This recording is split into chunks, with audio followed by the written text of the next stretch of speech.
So now I'd like to invite our experts, our guest speakers, Tom Webler and Seth Tuller, to come up. And they specialize in community engagement and consent for nuclear and lots of other types of projects as well.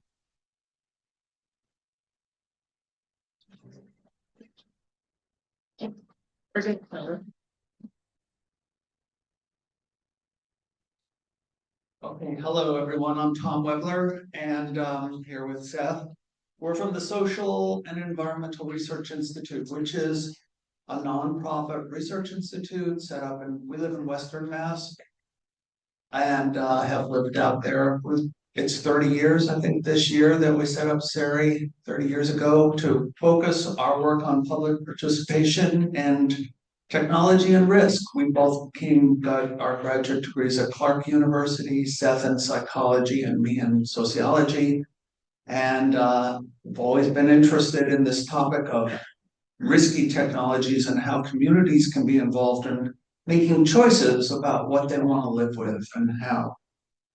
Recently, we've been involved with nuclear waste, and more recently, these decisions about small modular reactors or SMRs.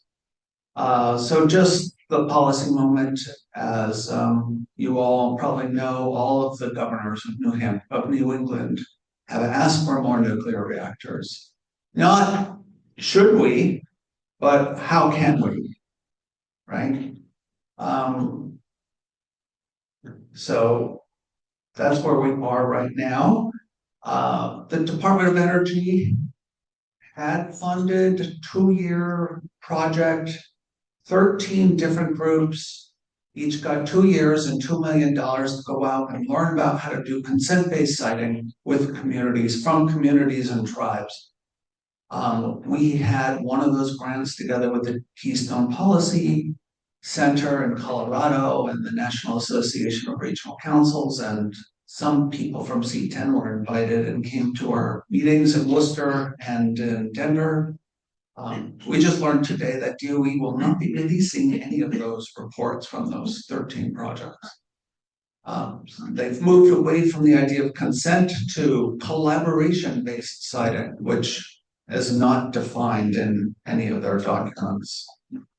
So DOE has sort of set aside this whole question of looking for a federal permanent depository for spent nuclear fuel and high-level waste. That's the big question. It was going to go to Yucca Mountain. It's not going to go to Yucca Mountain anymore.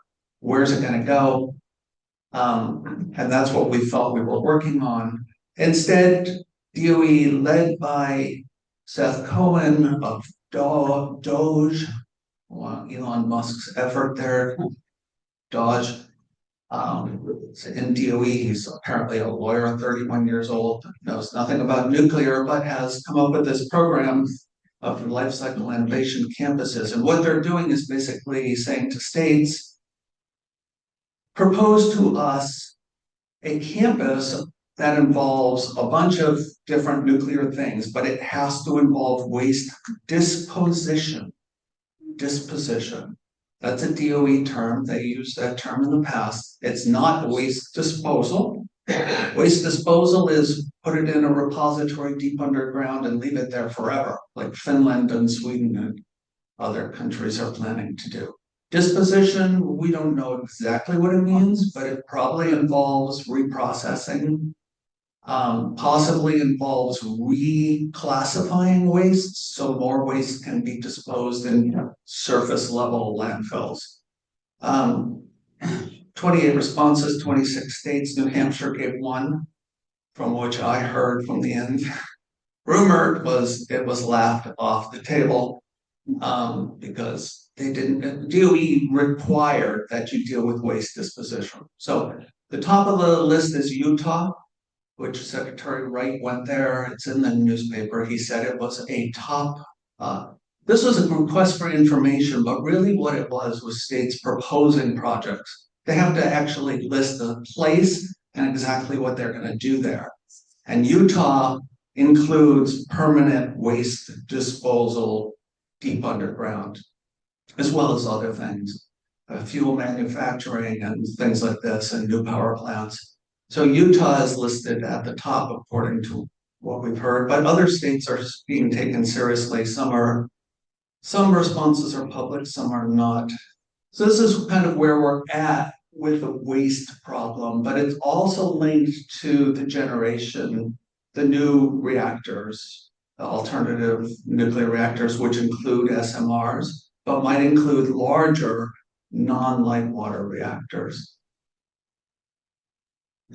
So what we've argued, Seth and I and others, is that as we think about whether or not we want to pursue nuclear reactors or nuclear fuel manufacturing or nuclear reprocessing, fuel reprocessing, waste reprocessing, if we want to consider hosting a landfill or deep geological repository, there are a bunch of questions that need to be answered. And in our experience, there seems to be a great tendency to want to just jump to, let me have it right now. Seems like Mara Healy in Massachusetts. When can I have my nuclear reactor? I want it today. We're not going to go through a process of talking about whether we want nuclear reactors. It's more like they spend $250,000 on a pathways to nuclear. Like, how can we get nuclear fast in Massachusetts? So no process to sit and back and answer, gee, what's it going to cost? Who's going to pay the cost? Who's going to accept the financial risks if it all goes south, right? Who's going to develop the workforce? Where are the workers going to come from? Where are they going to live? How long are they going to stay here? What are they going to do when the project's over?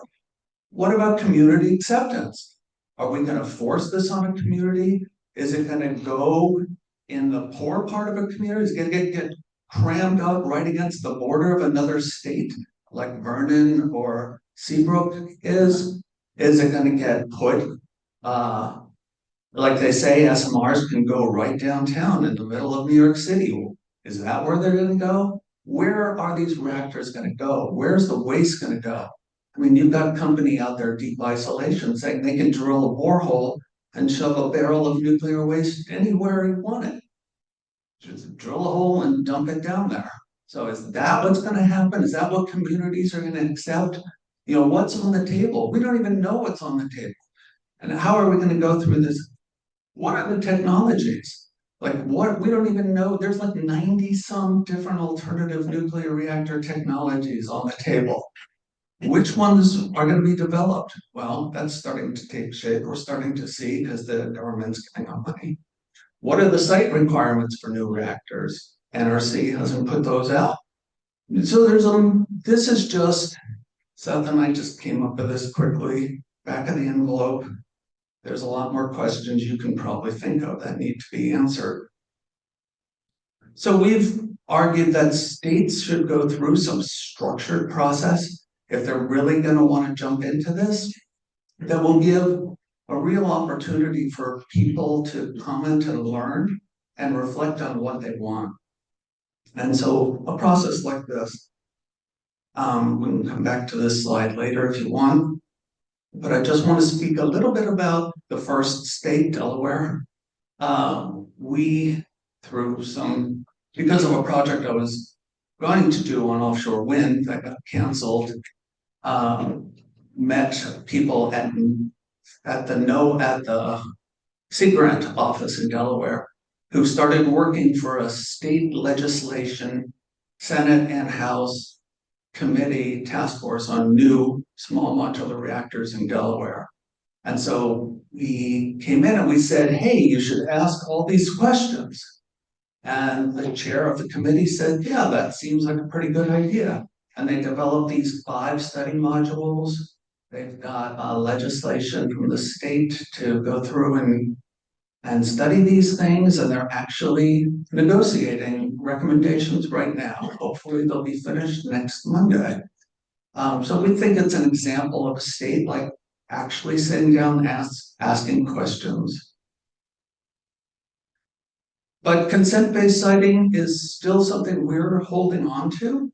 We believe that no community should be forced to accept a reactor, a fuel manufacturing facility, a landfill, a deep geological repository without its full voluntary informed consent.